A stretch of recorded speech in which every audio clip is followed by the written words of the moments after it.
Hello everyone, I am Anuradha Halder. This video is a continuation of our discussion on Michel Foucault. In this video, I will discuss few of his ideas. So let us discuss genealogy. So this term philosophically it means the critique where we critique the philosophical and understood social beliefs. So, what is genealogy? Here we actually critique or question the already understood beliefs of the society. Now, if we want to discuss genealogy by Foucault, we cannot keep apart Nietzsche because Foucault's work was very much, he was influenced by Nietzsche. So, let us see what Nietzsche says. In his work on the genealogy of morals, Nietzsche said that the modern morality, he questions that. He said that modern morality, it is actually influenced, it is shaped up by the power relation. So his work, it can be called oppositional tactics, where there is a conflict between the philosophical and historical facts. So morality, if you say that it is completely okay, so he's saying no, morality, the modern morality, he's critiquing that and he's saying that it is also shaped up by the power relation. So let us come what Foucault said.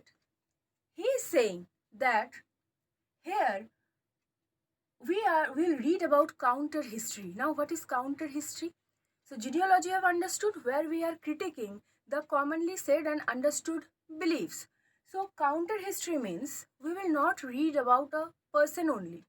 In his reading of his history, what he is doing, he is reading not only about a person, that is the king or the powerful, he tries to find out the history of the development of people and society through history. So that's why it is called counter history. Generally in history, what we do, we read about the person who are in power, but here we are reading about the common man. We'll read about the development of people and society through history. In his work Nietzsche, Genealogy and History, he is actually trying to find out the discourse or the knowledge of those topics which we consider that they don't have any history, like sexuality. The topic of sexuality, you will say, what is that? What is the history of this topic? You will question. So there are topics where we say that it is not having any history, but Foucault, in this technique using genealogy, he is trying to find out the history of those topics which say that they don't have any past, or they are not having any past traces. So genealogy as a technique, it is not trying to find out the origin of something also. Okay, so if you are saying that, okay, I'm finding the history of sexuality, doesn't mean I am trying to find out exactly the origin of it and its linear development. What is linear development? Suppose you say development of capitalism. So it developed from this. Now this happened, industrialization and this and this. So you are keeping the things in a sequence. That is called a linear development. So in genealogy, actually, he is not attempting to find any linear development or the origin. He's doing what? He's actually revealing plural and contradictory past. So a topic, it may reveal, plural means different views about that, different ideas about a topic, or contradictory past, or some ideas which are oppositional in nature. He is trying to find that out. So this is genealogy, though you may find that it is something near to the word archaeology, but if you pay attention, you will find that it is in genealogy, it is actually questioning the understood belief, and it is also trying to widen the scope. It is trying to widen the scope of the discourse. Okay, that is genealogy.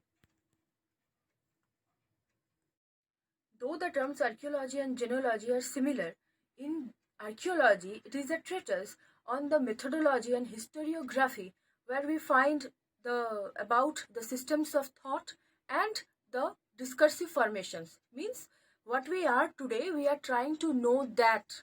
Okay, what we think today, we are trying to know that from the history. But in genealogy, we are trying to find out about topics, about things we seems to have no history, which seems to have no discursive traces. We are trying to find that. So genealogy, it is doing what? It is broadening, widening the scope of discourses. And the next idea is governmentality. So this we can say as the theory of power and understanding of freedom according to Foucault.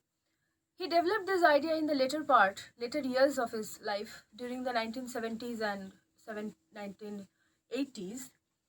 So in a lecture, Security, Territory and Population, this idea was reflected, and it also became prominent in his course on the birth of biopolitics.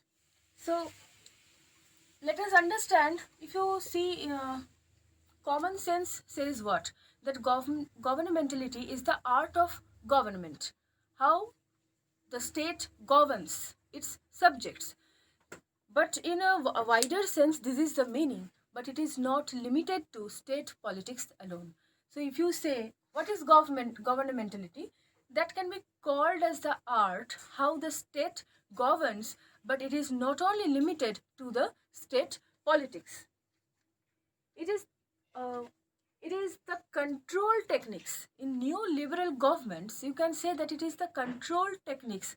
So now you can relate that how it can be called that we are actually not free. Okay, through this, the state, it is actually controlling its subjects. So many times I have already, I think, said that in schools, hospitals, psychiatric institutions, they are the means, they are the modes how the state is controlling us. So for Foucault, you can see how he defines the term that government, they are having specific ends. Now what is that end? To keep its people happy and stable. So a government, it is trying to keep its people, its subject, happy and prosperous and stable. For this purpose, so this is the end. This should be the end of the purpose why a government is there. So for this end, there is a formation of a whole series of apparatuses of security. So how you will feel that you are secured, you are happy? The government will make you understand. It will it will follow different political, economical techniques so that we are, the subjects are happy and stable. But you just think that in your home, okay, just suppose that if the head says, okay, whatever you economics of the home, that will be handled by me. So can you, as a member, you are not the head of the family, you can you say that I am economically independent and I am free to take my decisions? No, certainly not. Because the head will decide what is correct economically and what is not. Similarly, the state also, it says that to keep its subjects happy, it is using different techniques, be it political, economical, cultural, and in this way, we are not actually free. We are actually suppressed by the powerful. So, and it is governmentality also tells the evolution of the art of government from medieval state.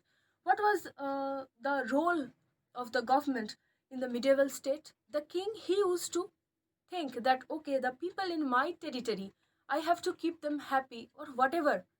The art of government, art of ruling was what? That he imposed laws. He strictly imposed the laws. Then came the Renaissance, where it was more of disposing things. Okay, and in the modern era, in the modern situation, in neoliberal government, actually what they does, the government is using different techniques, politically, economically, culturally, socially. It is using techniques to govern, and those techniques, they are actually, through the techniques, they are actually suppressing, or that can be called the the powerful, they are using their power to control us through different apparatuses of security. So, with this specific end in mind, to keep us happy and stable, the government is using its art of ruling by employing different techniques, which can be called as apparatuses of security, to maintain its power. Okay. Next is his idea of heterotopia. So, heterotopia, the notion you can see, it means a space that is other. So I think you all know about utopia, where everything is good, and dystopia, where everything is bad. So heterotopia, it is a cultural, institutional, or a discursive space that is other. Neither it is an utopia nor a dystopia. It is heterotopia. In his preface in the book The Order of Things, he used the metaphor of a mirror to explain space that is other. Though this space is other, something different, yet it is very much intense and it is transforming. So you see the mirror, it is exposing the reality. Though it is nothing, it is not real, but it exposes through its reflection, it is exposing the reality. So in that book, he uses the metaphor of mirror to explain this term. So see, heterotopia, it can be called a physical representation or approximation of utopia. So a parallel reality.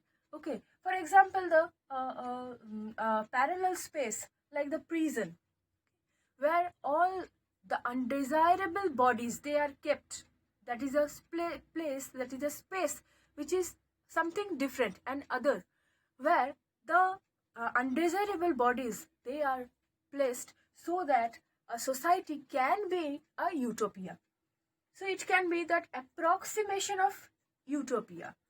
Next is crisis heterotopia. For example, the boarding school. Okay, so there are rules in a boarding school, but we find often in news that a couple, they made the boarding school a honeymoon place.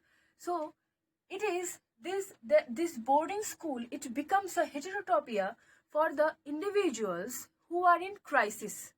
Okay, they were in crisis, so they made the boarding school the place of honeymoon. So that can be called as crisis heterotopia. Next is heterotopias of deviation. So deviation means where it is there we can find behaviors that is out of the norms, like prisons, asylums. Okay, so they are the persons, they behave out of the normal, out of the normal rules, out of the norms. Next, juxtaposition of several places. Like in a heterotopia, it is something other. For example, a garden where there are juxtaposition of several places and several things, and that becomes a garden, becomes something different, something unique. It is not concerned with the one thing, and it becomes a juxtaposition of so many things. Then we can read about heterotopia of time. For example, a museum. It has things collected from so many eras, so many epochs of rituals. Now you see in temples, there are some places where you can go, but there are some rules. So they are something, some other. That space can be called as other.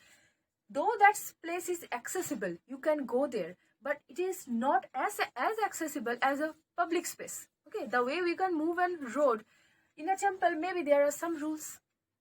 Space, heterotopia of illusion. What is that? Now in that illusion, it exposes the reality. So you will find some films or movies where it is exposing the reality using some analogy. So in heterotopia of illusion, what is happening? It exposes reality. Next is of compensation. Okay, so it is a real space that is other. So this is all how Foucault says what a heterotopia is, and what are the how many it can be expressed, or you can find it in so many ways. In his article of Other Spaces, this is an article which is written by him. where he is saying he is calls for a society where there are heterotopias. Now, why? Because this other spaces, it is actually bringing out the reality of the society, the so many situations which we cannot find in a utopia, which we cannot find in reality, that we can find in the approximate. So in the article of other place spaces, Foucault, he calls for a society which will have many heterotopias, because that will give a space for the divergence to come out, and it will be a source. It will be a source through which we will be able to escape from the repression, from the authoritarianism of the powerful. Few of his ideas are still left. The video is getting very long, so we will discuss. Only few ideas are left that we will discuss in the next video. Thank you for watching, and like, share and subscribe my channel. That will encourage me a lot. And thanks for watching.